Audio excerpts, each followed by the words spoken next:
Capítulo 10. Lições de alta magnitude.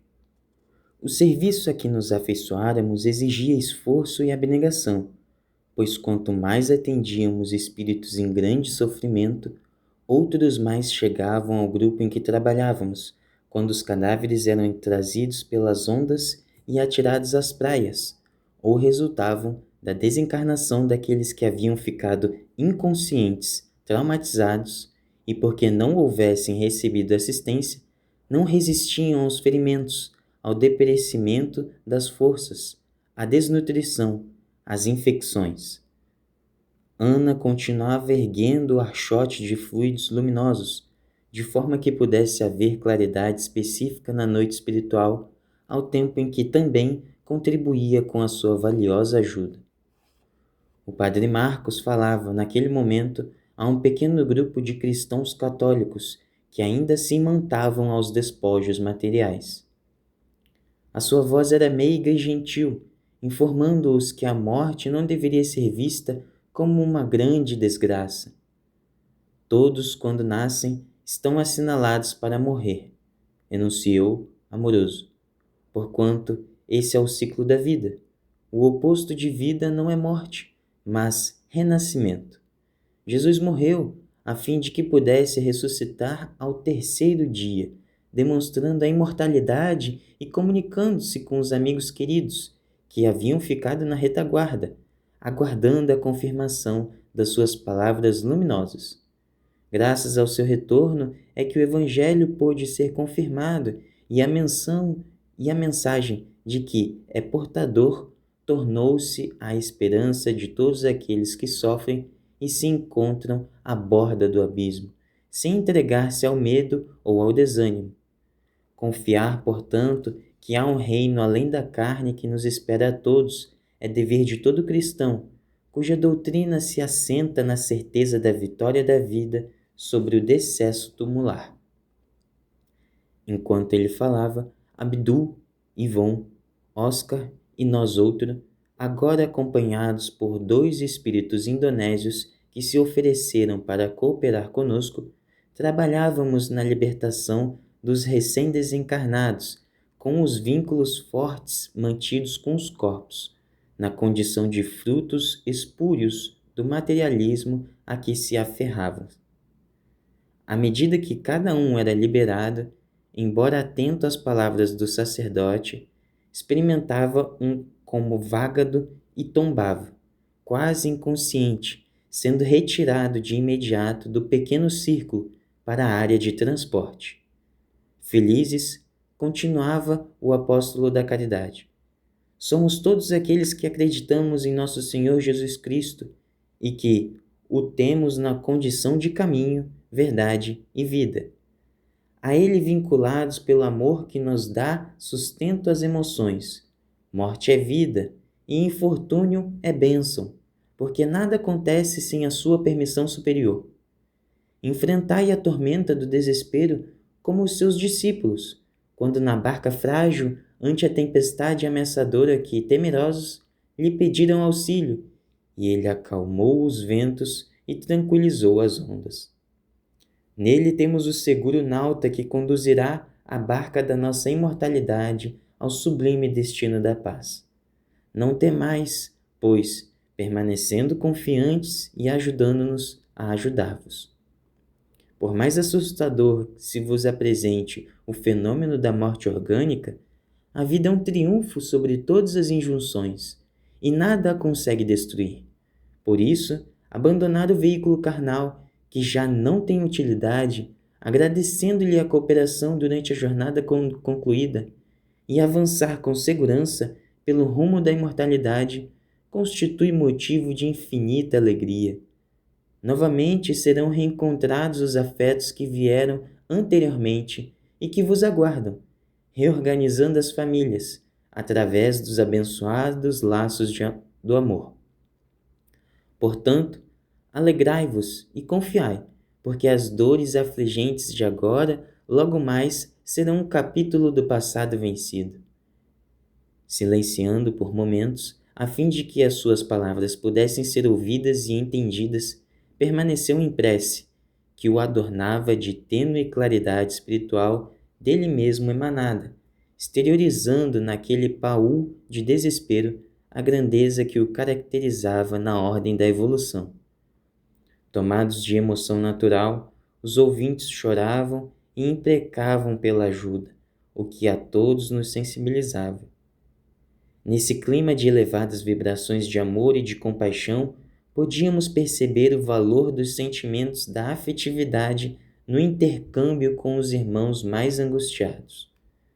Se o amor não puder atender os objetivos essenciais para os quais se constitui, a sua finalidade é utópica e vã. Não foi por outra razão que Jesus o elegeu como a mais nobre quão indispensável conquista a que pode aspirar o ser humano. Ao mesmo tempo que nos alegrávamos com os resultados da convocação do padre Marcos, constatávamos os resultados infelizes decorrentes da leviandade e da ilusão a que se permitem os indivíduos que se encontram distantes do conhecimento da realidade espiritual. Os fenômenos dolorosos de licantropia constrangiam-nos, levando-nos à reflexão, tanto em relação aos que lhes padeciam a vicissitude, como àqueles que se tornavam vítimas inermes desses algozes, afinal, de si mesmos. O desconhecimento das leis da vida faz que o espírito mergulhe no mais abismal estado de primitivismo, não se interessando pela ascensão que o arranque da situação deplorável. Não nos passava pela mente qualquer sentimento de reproche ou de censura, porquanto, de alguma forma, somos viajantes da noite de sombras densas na direção do dia iluminado e fulgurante. Os atavismos religiosos que lhes ofereciam primícias e estados de glória logo após a morte biológica mantinham alguns que se davam conta do fenômeno de que foram objeto, aguardando a chegada dos anjos mitológicos, e desesperavam-se, tombando na blasfêmia e na revolta, reclamando contra o abandono em que supunham encontrar-se. Essa transferência de responsabilidades dos nossos atos para a divindade, além de ser uma atitude profundamente leviana, é muito cômoda, porque proporciona uma visão totalmente distorcida da realidade, transferindo-a para o mundo da fantasia e da mágica, no qual tudo é possível. Somente quando o ser humano desperta realmente para a consciência de si mesmo, das responsabilidades que lhe dizem respeito, é que tem início o processo de descobrimento da verdade e do dever. Enquanto isso não ocorre, a transferência para os outros de tudo quanto lhe diz respeito, seja na ocorrência infeliz aos demais culpando, ou nas necessidades da evolução, esperando que os anjos da misericórdia por eles opere de maneira sobrenatural e privilegiada, liberando-os do esforço que deve ser empreendido para a autoiluminação. Logo após a peroração do padre Marcos, o nosso mentor acercou-se-nos e, percebendo as interrogações que bailavam na minha mente, socorreu-me com alguns esclarecimentos que são preciosas lições de vida. O caro Miranda não ignora, começou ele suavemente, que todas as ocorrências contribuem para o nosso processo de crescimento na direção de Deus. Até agora, infelizmente, as religiões, embora o imenso respeito que devotamos a todas elas, aliás, ainda muito necessárias, firmam-se em condutas mágicas e não racionais, não responsabilizando seus fiéis a respeito dos seus atos, que respondem pelas consequências que sempre os alcançam, normalmente em clima de aflição, por causa dos seus conteúdos morais negativos. Apresentando os seus deuses ou profetas especiais, alguns dos quais vítimas de transtornos de conduta que mesclaram as informações superiores com os próprios conflitos, dando lugar a revelações castradoras e perversas, propõem-se como responsáveis pela palavra de Deus, humanizando e limitando as suas paixões, distante da grandeza imarcessível e infinita do Criador, dando-lhes a aparência de verdades indiscutíveis, mais preocupadas com o exterior, as fórmulas e preceitos do que com o sentimento interno dos devotos, laboram pela quantidade de adeptos, sem a maior preocupação de os qualificar para a existência breve na Terra, e a seguir a imortalidade em que, desde o corpo, se encontram mergulhados. Incapazes de entender a causalidade absoluta do universo, elaboram os seus conceitos na linguagem pobre das suas necessidades e arrastam as multidões que ainda não sabem pensar, trabalhando-lhes o fanatismo doentio, herança do primarismo espiritual, como um mecanismo de salvação imediata, bastando pequenos esforços humanos para a eterna recompensa, ou, quando isso não é conseguido, a terrível punição eterna, sem a mínima possibilidade de receber-se misericórdia ou compaixão. Apesar disso, informam com empáfia que o Pai todo amor é também todo misericórdia, numa colocação paradoxal absurda. Cambaleiam, então, no mundo físico, esses autômatos da fé, sendo transferidas para o mundo espiritual as multidões equivocadas e engessadas nas informações cavilosas, assimiladas sem raciocínio e recebidas como herança dos ancestrais que pensam honrar, fixando-se nelas, sem a preocupação, porém, da autoiluminação.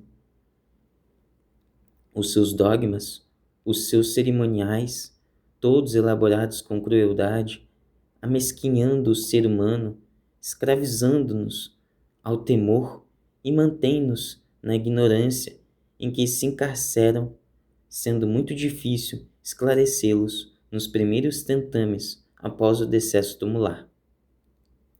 Aquietou-se por um momento, olhando entristecido a imensa mole espiritual que estorcegava na alucinação e no desespero sem limite, dando continuidade.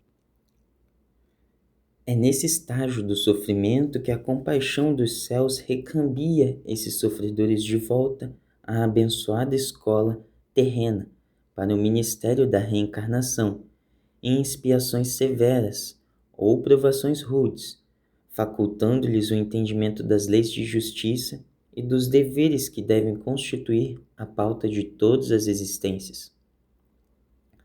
Mesmo negando com ferocidade a doutrina dos renascimentos carnais, isso não impede que ela seja uma lei universal, ocorrendo em toda parte, como bênção de incomparável significado, sem a qual nos manteríamos nas faixas iniciais da evolução, sem chances de desenvolvimento intelecto-moral. Perfeitamente compatível com a lei de progresso que somente ocorre ao longo do processo das experiências pessoais, a reencarnação, a pouco e pouco, faz que o Deus interno desenvolva-se e agigante-se no imo do espírito, emanando-o a Deus.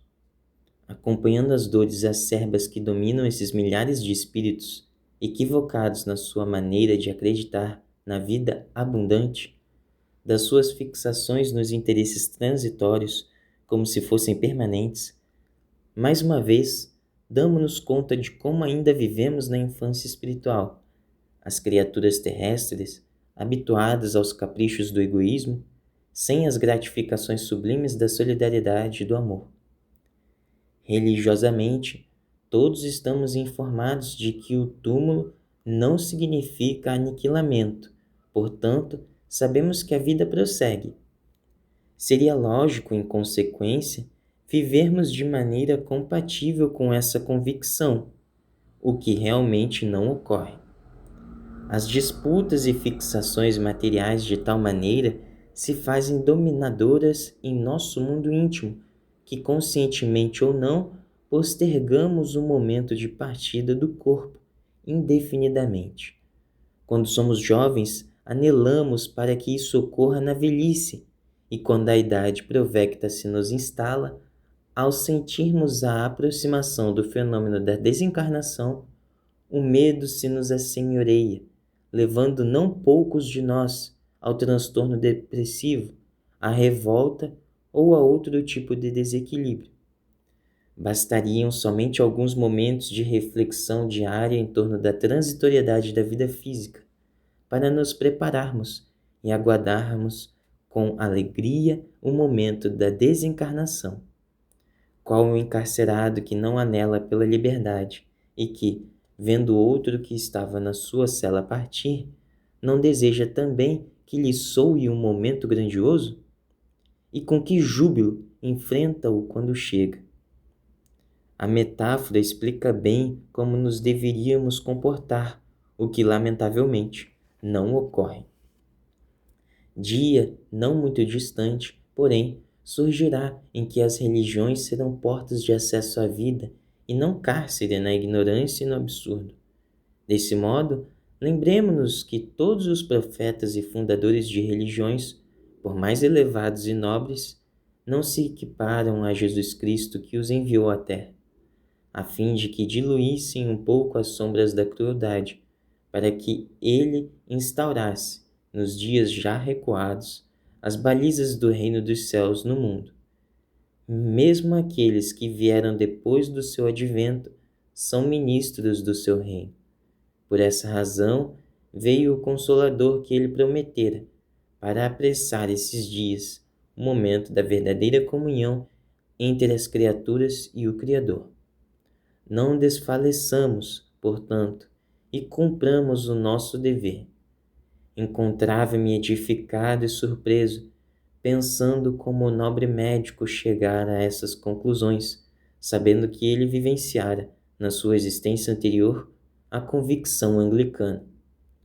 Percebendo minha reflexão, o amigo generoso sorriu e completou: Amigo Miranda, o conhecimento viaja daqui para a terra e não de lá para cá. Desse modo, participando dos grupos de estudo em nossa comunidade, tomei conhecimento da revelação espírita e da sua magnitude para o ser humano. Por isso, estou engajado na tarefa em que nosso grupo se encontra. E porque novas questões me assomassem à mente, ainda jovial e sábio, ele interrompeu-me, propondo-me: O trabalho nos espera, e as perguntas encontrarão as suas respostas na ação do bem com Jesus.